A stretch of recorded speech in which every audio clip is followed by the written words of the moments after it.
Good evening, good afternoon, good morning, good whatever time it is, wherever you are, whoever you are, and welcome once again to Anime Octane, the show in which we, the folks at Nerd Caliber, talk about a recent piece of anime entertainment, generally a recent piece, doesn't have to be, whether it's a movie or a series, and we explore it in depth. It means we're going to be spoiling it, and what we're going to be spoiling tonight is the just this past week wrapped up anime. The world's finest assassin gets reincarnated in another world as an aristocrat. And I'm sorry, that's the whole title. That is a mouthful. Oh, it's such a mouthful. Um, and it's pretty close to the exact Japanese light novel title, which is even weirder. Um, but going forward, world's finest assassin. That's going to be the name of it. So if you haven't seen this, folks, assuming anybody's out there is going to be watching this live on the week right after Christmas and before New Year's. But if you are and you haven't seen it, you don't like spoilers, you should probably wait, watch the series, and then come back and watch this. If I had an abundance of free time, that's why I watched it as closely to this time as I did. Exactly. I've been watching it since it premiered, but I've been in Byron's shoes plenty of times. Usually at his recommendation. Anyway, he's still mad about Shaman King. I am so mad. I'm never getting over Shaman King. Anyway, so yeah, but if you don't mind spoilers, or if you have seen the show, absolutely hang around. Ask us questions in the chat. Who are you asking those questions of? I'm Rodney Brown. I'm the editor-in-chief of Nerd Caliber. First-person shooter on Facebook as a cosplay photographer. Burley_adopter on Twitter. Doing a bunch of other things, and same on a bunch of other platforms. Joining me tonight with the stylish Tam, Byron, if you would introduce yourself. Greetings from the Grand Line. It is I, Byron McNeil, aka Byron D0, on multiple facets of the internet. Contributing writer for Nerd Caliber, social media consultant, and overall content creator. Just had awesome review of Spider-Man Far From Home release for the site. You haven't read it yet, Sheldon Fitz about reading it. How do you check it out? It is spoiler free. That's how I do. And I also do a little bit of art on the side. I have a webtoon series called Sisterhoods, which is heavily inspired by Little Red Riding Hood. There are only 2 episodes now. I'm working on an episode as I'm getting there. Cool. It'll be there. I'm not committing to schedule since I ain't getting paid for this. Coming soon to webtoons near you. Awesome. But check it out. And if you don't know, that review of Spider-Man, spoiler-free review of Spider-Man No Way Home is on nerdcaliber.com, our website. Yes. So, before we go, we do have somebody in the chat. BO7 DeCastro, welcome back to the show. I don't know this anime. It's weird. I only know Godzilla, Singular Point, and Demon Slayer. Well, I gotta say, you picked 2 good ones. Yeah. And I don't feel as strongly about Singular Point as you do, but yeah, there's no doubt it has its weak points. As Godzilla anime goes, it's probably top of the pops.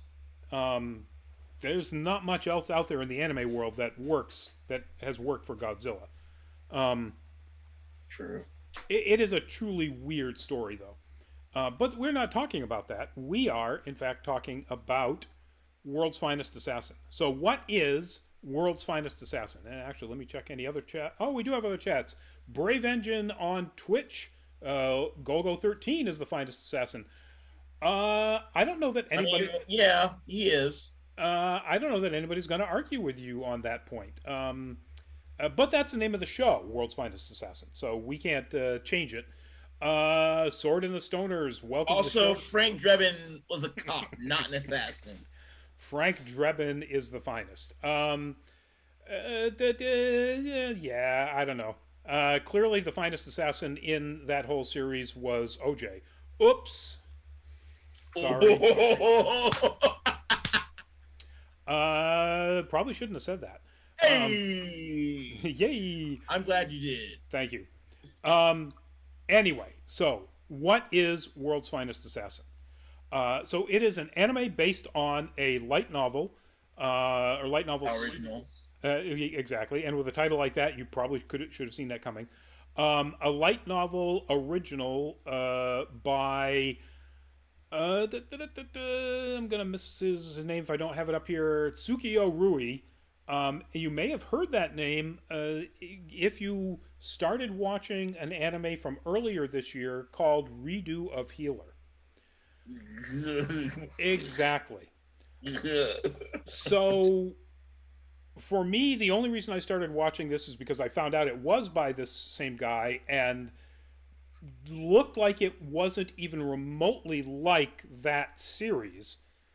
And while we're going to be talking about World's Finest Assassin, the anime, it's not possible, I don't think, to talk about this without, at least to some extent, comparing it and contrasting it to the only other anime adaptation he's had done, which is Redo of Healer. This is probably the most coverage that anime is going to get on Anime Octane. By the way. Oh, no question whatsoever. So, the story of World's Finest Assassin is that the alleged, with all apologies to Gogo 13, Finest Assassin in this current, our reality, a gentleman who looks as though he is, where are we here? OG, that's what I called him. At least in his 50s, maybe.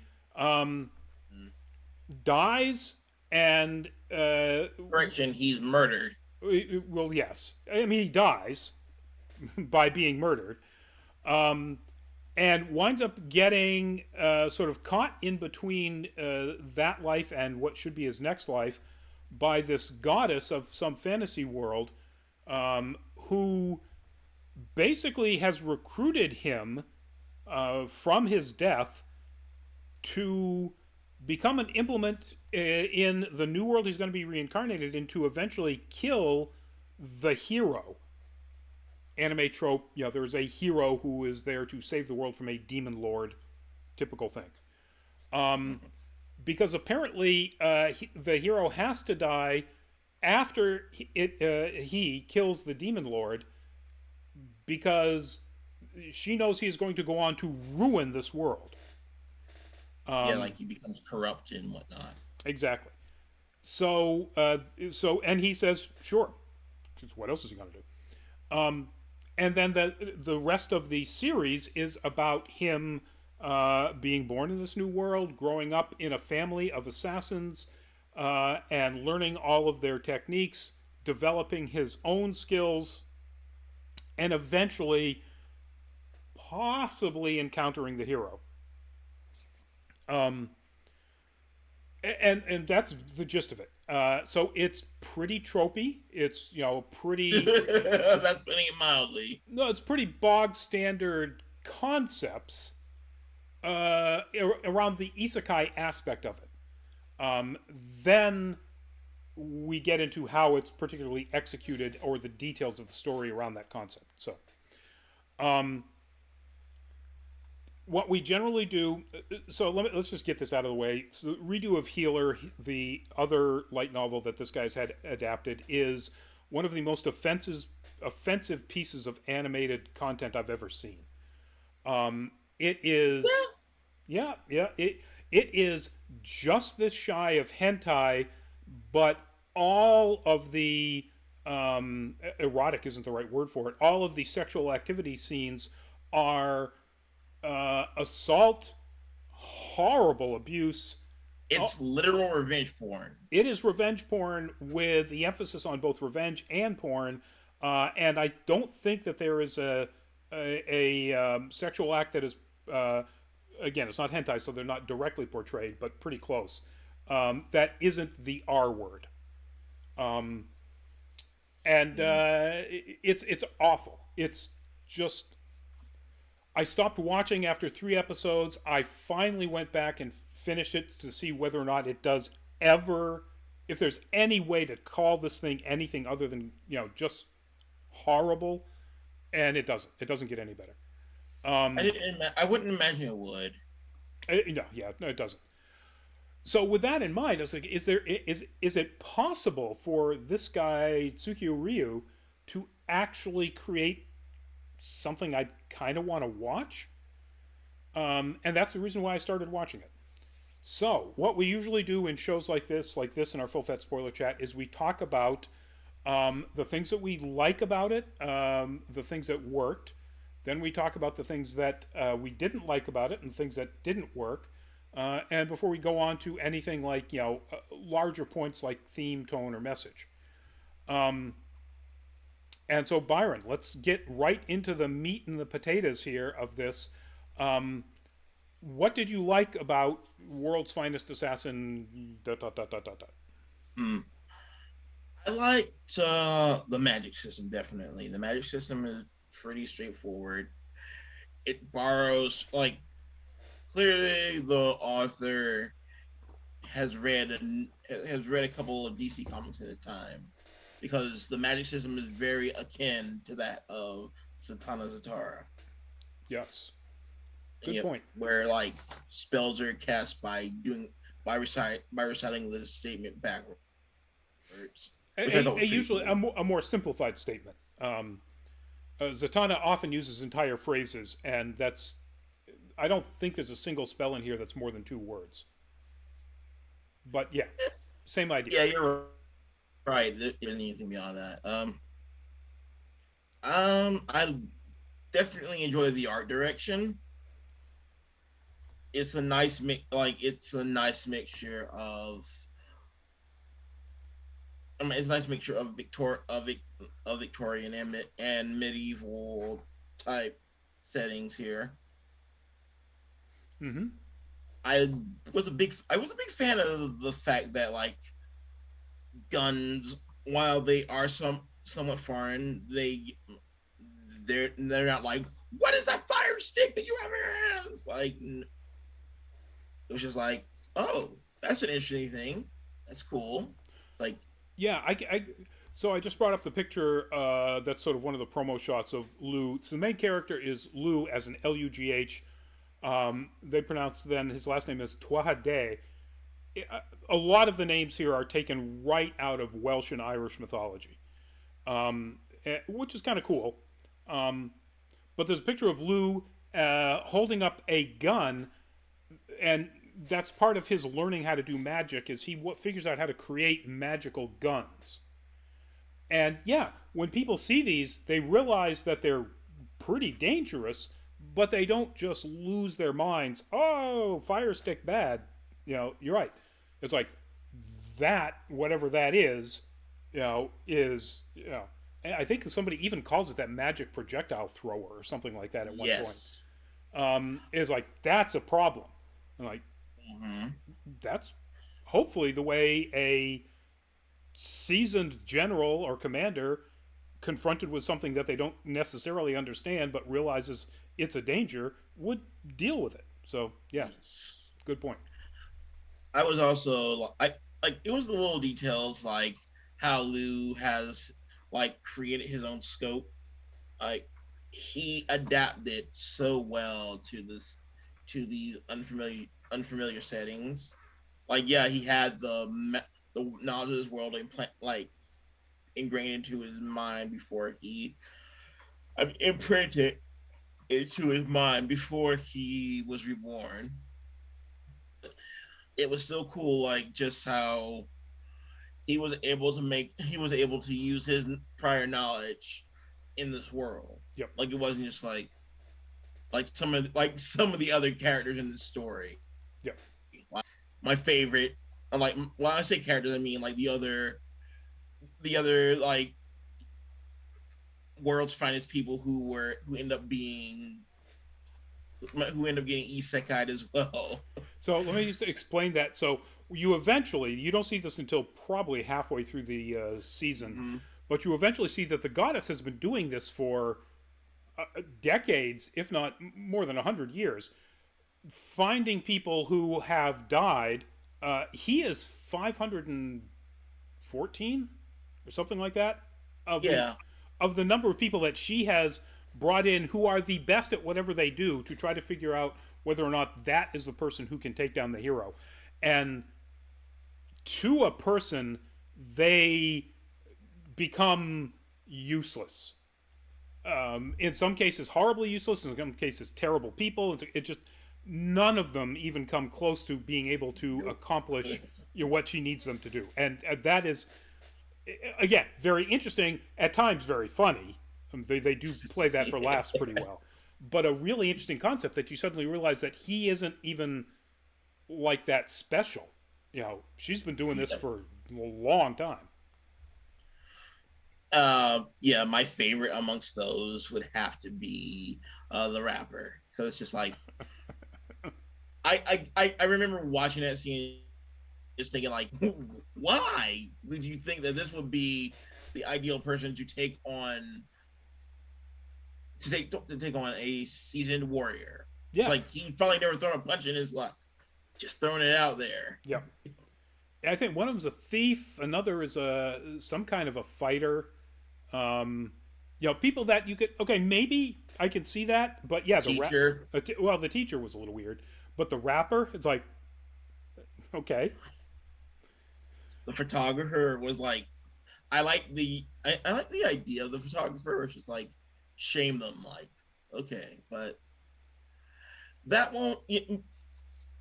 Yeah, that particular scene was kind of dumb, because why would you jump in front of a horse to get a picture, especially when you have a camera? Right. Are you really that stupid? Yeah, and obviously he was.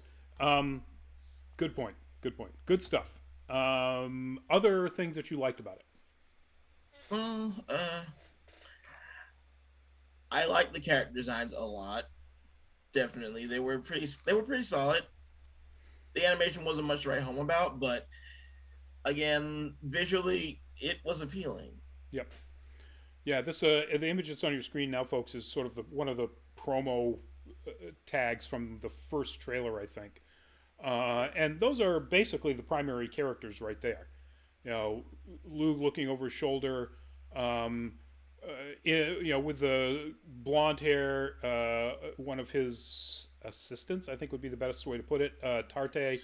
The blue hair, another assistant, Maha, and his both magic trainer and love interest, Dia, a noble from another country, is the one in the white hat and green or aqua jacket.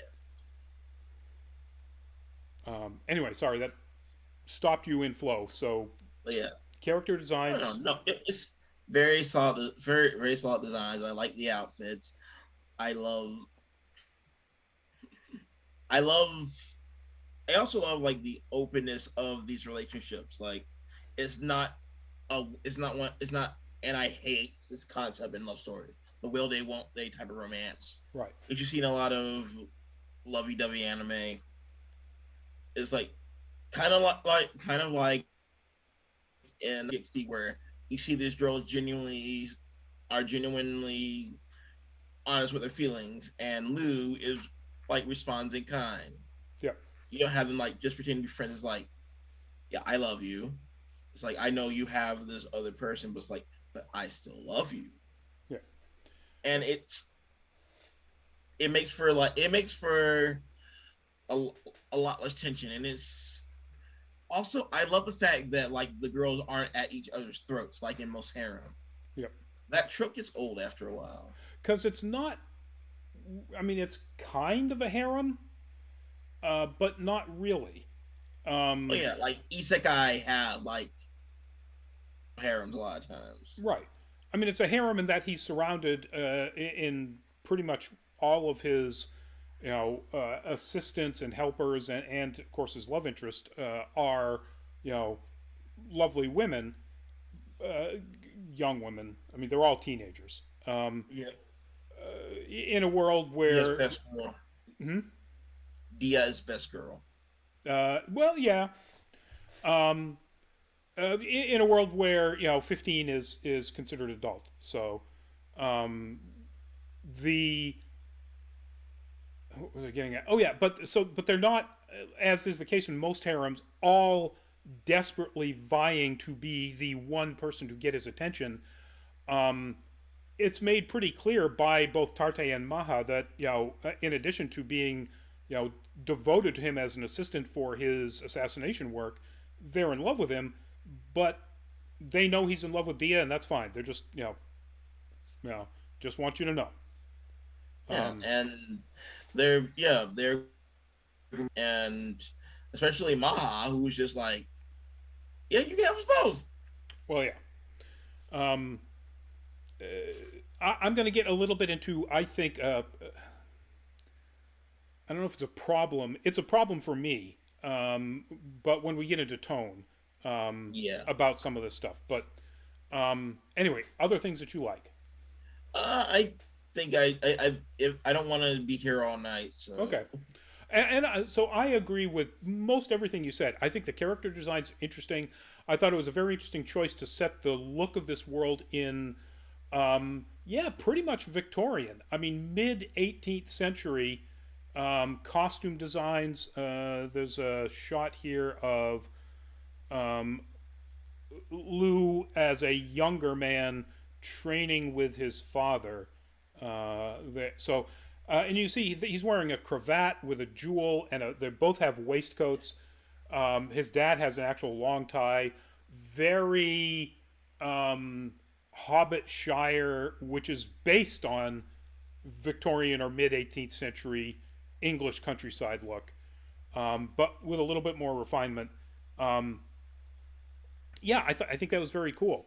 And then putting that in a world that doesn't really have any technology beyond, I'm guessing, spring steel for cushioning the ride on their carriages, you know, yeah, um, is interesting. It's not the industrial Victorian era, as would really be the case with ironworks and smokestacks and everything. It's um, a beautiful magical world where everybody and architecture and clothing and things look basically Victorian.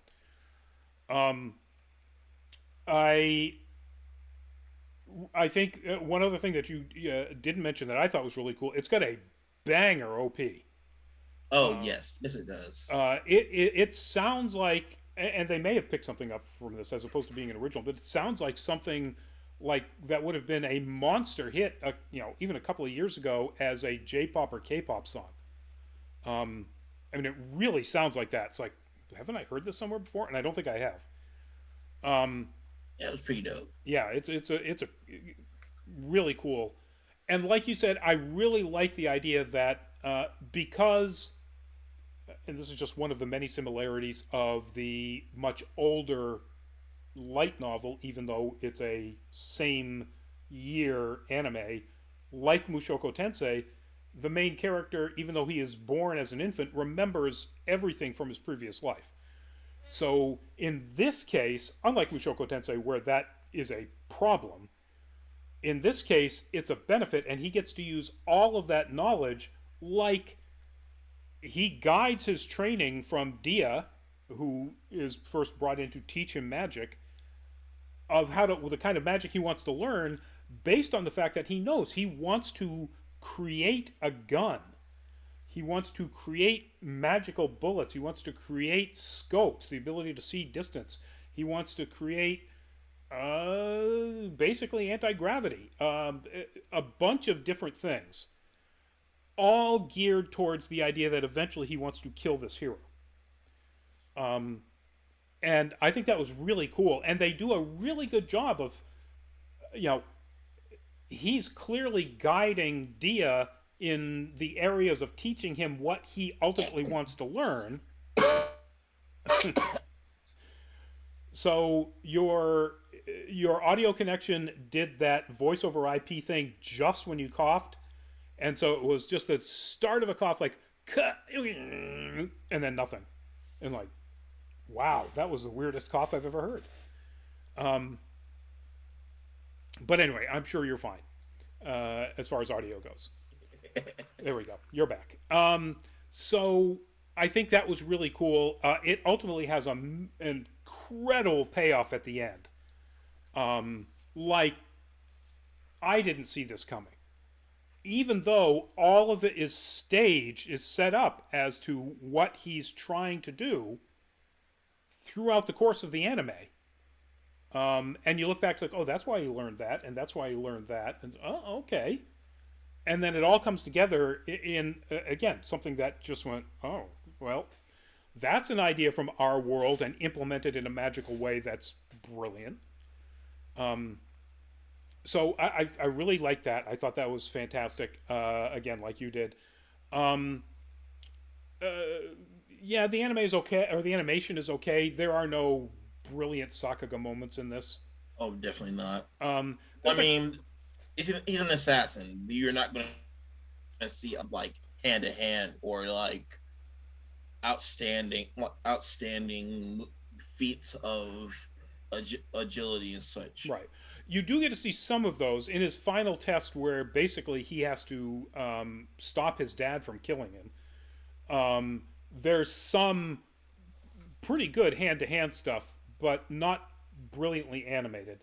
And Yeah. when his first assistant that he recruits, Tarte, um, he realizes that she is never actually going to learn to be, the kind of magic using assassin that he would really like. So he leans into her strengths, which is as a combat fighter, and invents a folding spear that folds up into 4 sections so she can keep it on a thigh holster, basically. And some of those fights, well, some of her training and some of her fights are pretty good. Oh yes. There's nothing that's going to knock Jujutsu Kaisen out of the park. Oh, definitely not. Or Like I definitely love her movements Tart's movements when she fought with the spear. Yeah, yeah, yeah. Like I remember the kid. I remember the kid like dicking around with like broomsticks and whatnot in a similar fashion. So Yeah. seeing her movements, they were top notch. Good on you, because it's a really good way to smack yourself in the head with a stick. But because I've done that Yeah. before. So those are the things that I really like about it. I like the fact that, completely unlike Redo of Healer, there are some uncomfortable occurrences in this. When he first meets Maha, Oh yes. she is leading a group of orphans that are doing pretty well for themselves. Basically, running, it's not a scam. They actually take new people into the city that they're in, and take them on guided tours to show them where, like, the best inns I want are. to jump in for that for a second. Go ahead. I was prepared for like that. I was prepared for that scene to be like, "Oh yeah, I saw pickpocketing these tourists today." Like, we're so conditioned with certain pieces of media to think that way with those kind of characters, and it's kind of depressing that that's become the norm in those kind of stories. And even if it wasn't that case in this particular story, that would make sense, because he's an assassin, and so you would think that he would probably recruit people from other not legal activities. And it turns out that's not Yeah. it's not what these people are doing, not what these girls are doing at all. Unfortunately, they get essentially kidnapped into an orphanage. You say, why would somebody kidnap anybody into an orphanage? Oh, well, it's because the orphanage is actually a work farm, and the Slash brothel. slash brothel. And the head of the orphanage basically waits until, I guess, thank God, until the girls are pubescent before selling them off. Or not. I mean, he doesn't sell them off. They stay in the orphanage and He pimps them out. pimps them out. Thank you. That's the better way to put it. And once they got to that point, I went, okay, here we go. Here's redo of healer all over again. They never show you that in any detail. I mean, they show you the effects of the horror of the girls knowing that they've got to do it, the effects after the fact of the girls coming back to the orphanage, but it's portrayed as a horrible thing. One girl cuts her face up so that she won't be attractive to any of the Yeah. people who come in to choose them. Um, and unlike Redo of a Healer, which presents horrible things like that, there's no other way to describe it, as as a way to get people off. It is eroticism for the people who like that stuff. This doesn't. It presents a horrible situation as really horrible. And I was just kind of shocked. Like, wow. I mean, first off, Yeah. if you don't want to see that sort of stuff, there's not a lot of it in here, but that is really tough to watch. That one particular episode where he first meets Maha. Um, but he treats it so much differently than in Redo of Healer. It just absolutely blew my mind. Um, and there are other things. So there's a moment where, when his dad is training him, there are, for lack of a better term, kata, forms. Yes. Well, Um, he calls him kata. oh, he does call him kata. That's right. Um, of various assassination techniques, I guess, and to prove to actually understand, or I guess analyze whether or not Lou is doing them exactly rightly, his father has him perform them naked. Now you don't see anything, of course, No.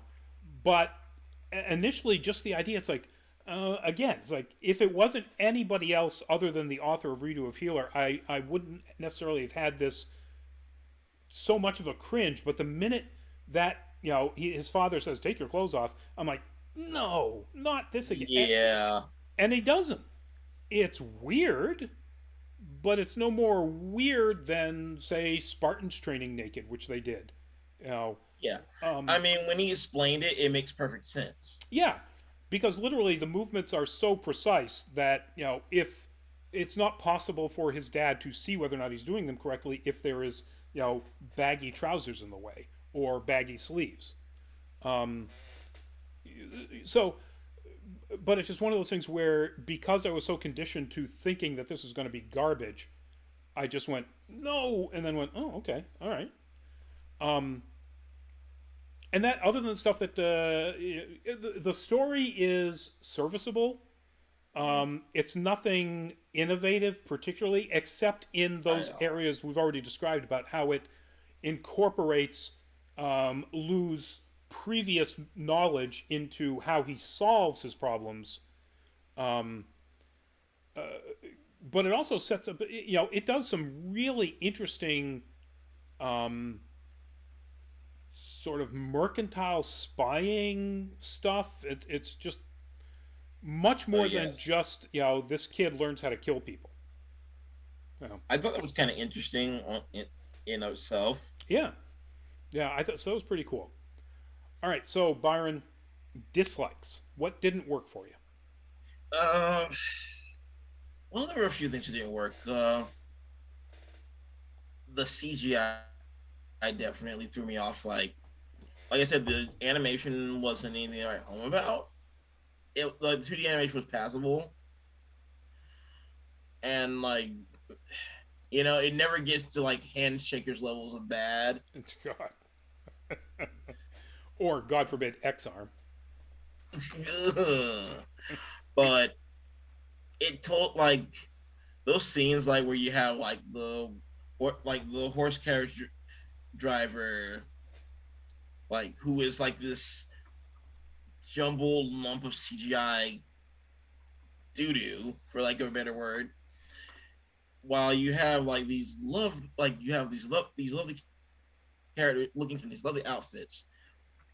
It just doesn't feel right. It was just that and I get it, animation is hard, Right. but I would Yeah. have preferred that they could have cut corners another way, I think. For me, it was most obvious in the last couple of episodes. Is a fairly large battle, or a siege, I guess, more than a battle.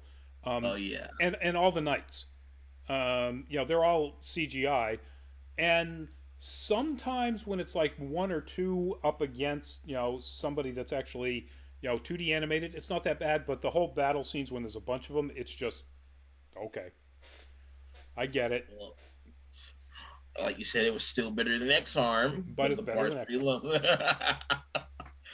um, the Reboot overall, yeah, from the 1990s was better than X-Arm. what? Was it? Yeah, I'd say yeah, Reboot holds up by comparison, but we're not here talking about Reboot. Exactly. Um,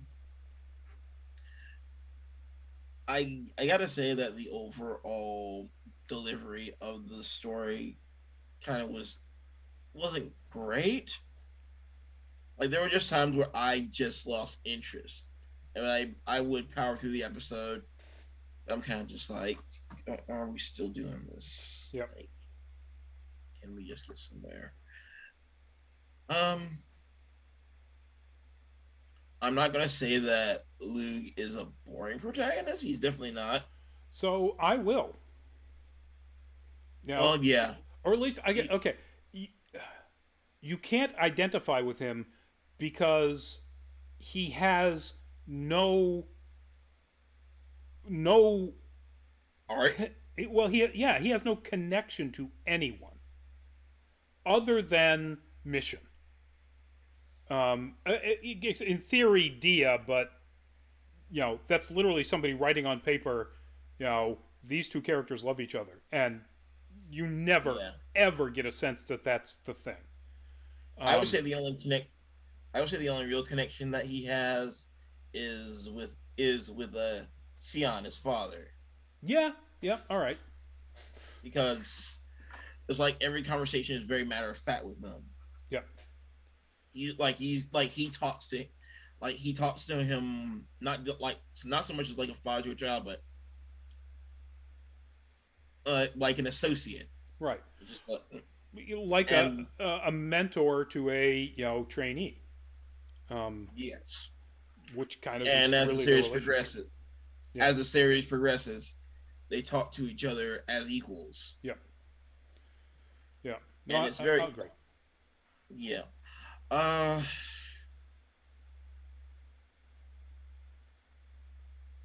I mean the whole thing. Aside from the premise, it feels pretty generic, Yeah, but that's par for the course when we're talking isekai. yeah. There Um, is there's I'm, really nothing new under the moon. yeah, I mean, it doesn't have to be. Even Mushoku Tensei, which is so old that it basically started all these tropes, is still innovative and new. It still does things in a way that nothing else does.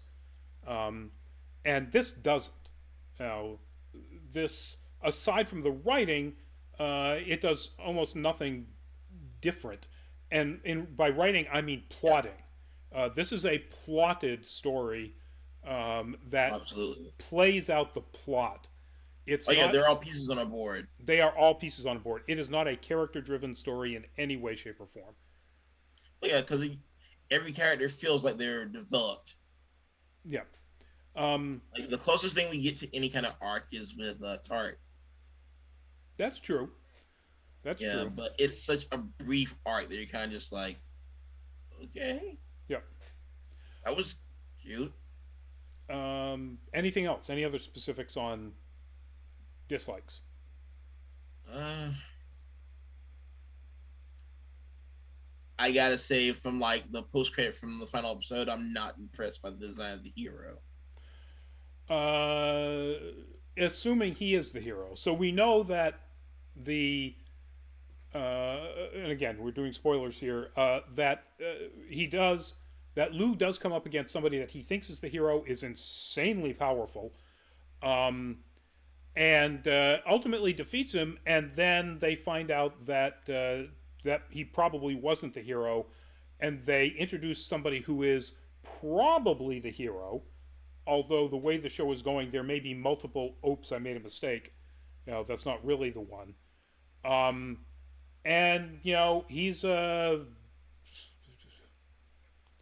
know he looks like the secondary support character for a main character.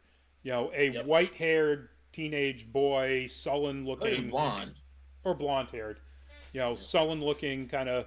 It's like, yeah, okay, yep, just super generic. Now that may be if this does get a second season, an important, you know, I thought the second season was announced. it might be. I haven't seen that it has. Um, I wouldn't be surprised uh, because there's the work is out there. Um, Yeah, but frankly, there are other things that should be getting a second season before this. I think, uh, not to definitely. totally give away, the end here. All right, so I agree again with most of the stuff. I definitely want to point out where you were talking about how Lou might be considered a boring character. Um, so his character as an assassin is a probably 50 plus man who was trained his entire life. He had no childhood to speak of. He was trained to be an assassin in this world, our real world.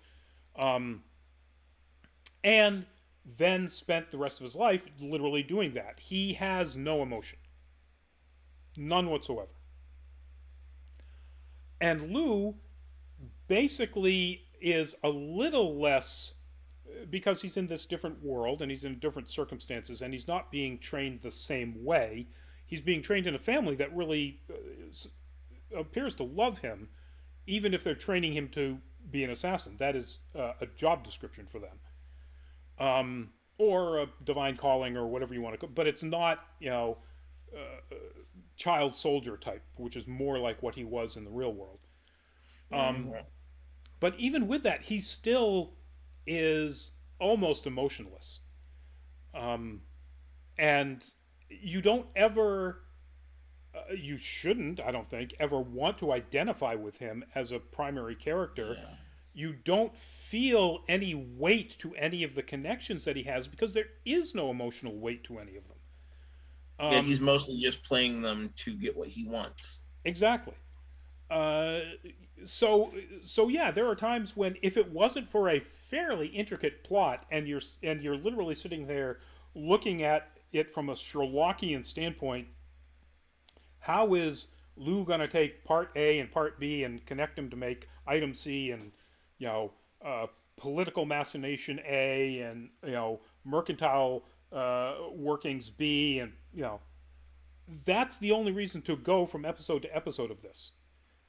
And ultimately, if you're really invested to see whether or not he does meet and finally defeat the hero. Um, if it wasn't for the pretty good plotting, there's no story here that involves a character that you really want to care about. I mean, Lou isn't a bad character. He's Not just at all. not anybody that really you feel for because he doesn't feel. Uh, Yeah, he doesn't really struggle. right. And that's not played like in whether you like a regular at Magic High School or not. Um, Uh, I can't the remember his Misfit of name. Demon Academy is a good one. I like the reference for that. Yep. In the case of a regular Magic High School, the main character, whose name I can't believe I'm forgetting his name, Tetsuya. Anyway, um, is at times played for sympathy because he really doesn't have emotions. They've actually been removed from him, except for one, which is anger whenever anybody tries to harm his sister. Um, and that's it. And so at times you really, it's like, okay, well, I kind of feel bad for this guy because he's had things done to him that to make him better as a bodyguard, his emotions are gone. Um, Yeah, and like comparing it to like the not the Misfit of Demon Academy. Like he's also like a Gary Stew in the truest sense, well, but yeah. So, but in Misfit of Demon Academy, he still has emotions. yes, It, and his feats are yeah, also his feats are much more entertaining by comparison. well, true. Um, yeah, I don't think there's a solid comparison between any of those three things we were talking about. I think they're all separate enough. But so unlike in a regular Magic High School, where you occasionally feel sympathy for the main character, even though he doesn't have deep emotional connections to anybody other than his sister, um, here Lou has none, other than maybe to his father and mother. But even then, like you said, that's portrayed ultimately as more a, particularly with his father, more as a equals relationship business equals, frankly. Um, so that's the one thing where, if it didn't have that intricate plot, there'd be no reason to follow this from episode to episode. It just, Yeah. it wouldn't keep you going. And so I can see why, you would find it a slog to get through. I was enough into the trying to figure out the, parts and pieces of the plot to keep me going. All right. So that said, is there any sort of message or theme or tone to take out of this? About second chances. It's not told. It's not told in a coherent way, but it's definitely. I would definitely say that the message is about second chances. Yeah, I guess so. 'Cause- yeah, because like you see Luke, who is making the most of his second life, and comparing him to the other 500 plus isekai champions who fail at their mission in one way or another. It shows that it doesn't do it well, but I can see it. I can see the saying like some second chances are possible. Some people don't necessarily deserve them. Yeah, so yeah, to some extent, yes, it's a show about second chances. Like Mushoku Tensei, not even close to that level of a show about second chances. Not at all. And like you could say that, Tarte is about second chances and Maha is about second chances and so on. Um, but Lou really isn't, because he didn't. The only thing he disliked about his previous life is that he let himself be a tool. Yeah. And in Well, this, that's where a lot of that mindset of the second chance comes from. It's like he still he understands what he's good at, but it's like I want to do it for me. right, and so that is the only sort of second chance that he recognizes as a change from his previous life. I mean, he's still a tool. He's a tool for the goddess, Yep. except in all of the other aspects of assassination that he's been trained to do, he is now he's doing it for himself or for his family, for the things that they consider important, as opposed to literally being a hired tool that a criminal underground just sends out to do stuff. But even then, it's like, okay, all right, well, sure, that's a second chance. It's but it's not really that different. And I don't know that I would say the Tarte and Maha storylines are second chances, because, I mean, yeah, they've been taken out of terrible circumstances, but it wasn't like a second chance is you have to redeem something you screwed up. These two didn't screw anything up. They were in bad circumstances because of other people. And that gets to the one thing that I dislike most about this is, and I think this is a thing that goes through, well, so far I've got two experiences or two exposures to Tsukio-san's work. And in both of these exposures, women are tools to be used. Now, at least in this one, he's very nice about how he's doing it, but he's also very honest with them that they are tools that he recruited because they have mana, so they can use magic, and they will be useful to him in his assassinations. Full stop. Now, he feels appreciation for how good they have become at what they do. And that's all he feels for them. And you could say in this one, unlike Redo of Healer, the main character does have a romantic relationship, a romantic interest in Dia, his magic trainer. Except again, this is like literally somebody writes, Lou is in love with Dia. And you get no sense whatsoever in any of the action, even in the big rescue scene at the end, that there's any real connection between these two people at all. And so I don't think um, Tsukio-san could actually write a relationship between a man and a woman. Nothing that I've seen in any of his work so far indicates that that's even possible.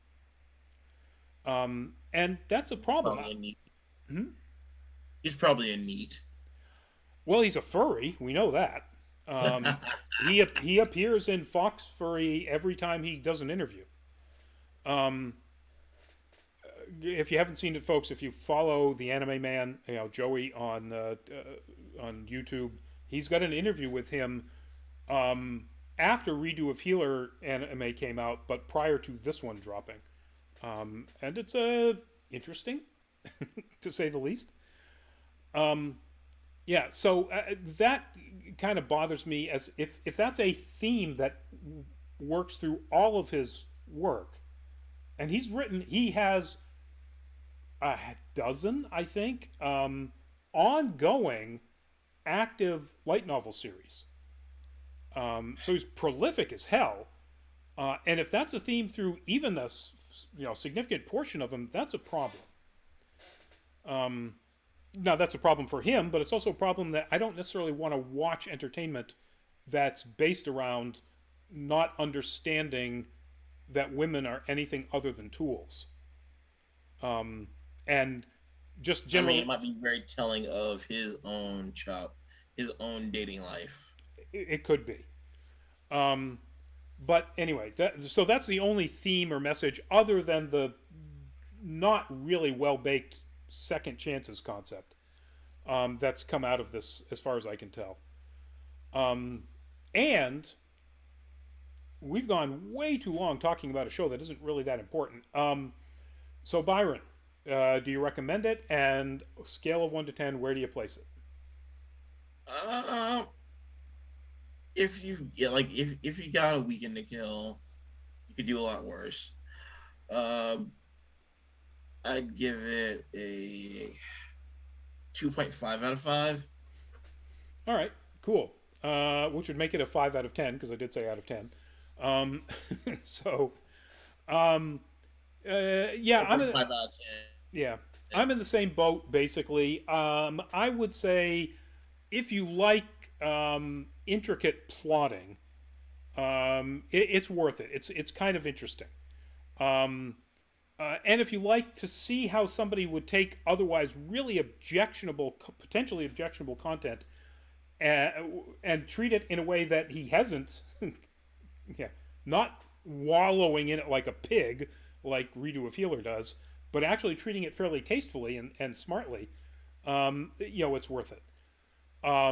And yeah, you could go. You could absolutely do worse this season. You could do so much worse this season.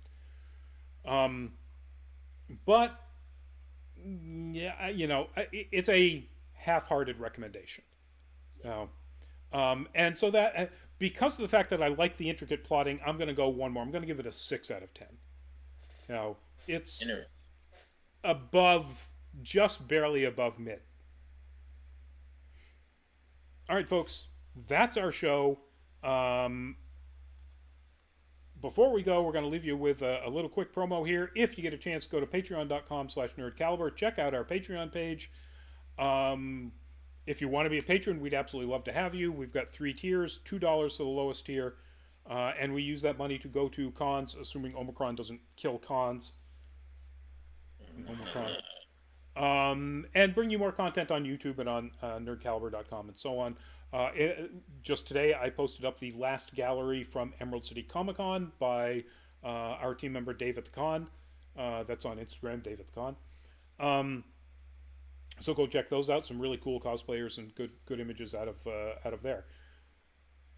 Tomorrow night, Nerd Week Live, we'll be talking about a admittedly limited roster of news that have dropped in the last week.